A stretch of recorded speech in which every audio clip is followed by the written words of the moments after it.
Desde AMMA queremos daros las gracias a todos, porque unidos, con esfuerzo y responsabilidad, lo estamos consiguiendo.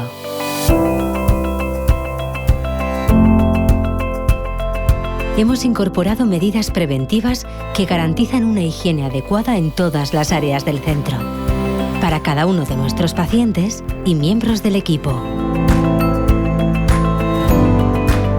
Queremos cuidar cada detalle con todo el esfuerzo y medios a nuestro alcance.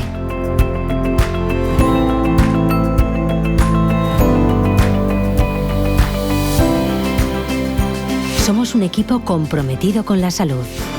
Por eso, nos toca a nosotros cuidar aún más de nuestros pacientes, tomando todas las medidas necesarias para seguir manteniendo un centro seguro. Tenemos por delante un gran desafío. Es el momento de reflexionar, revisar nuestras prioridades y adaptarnos a la nueva situación.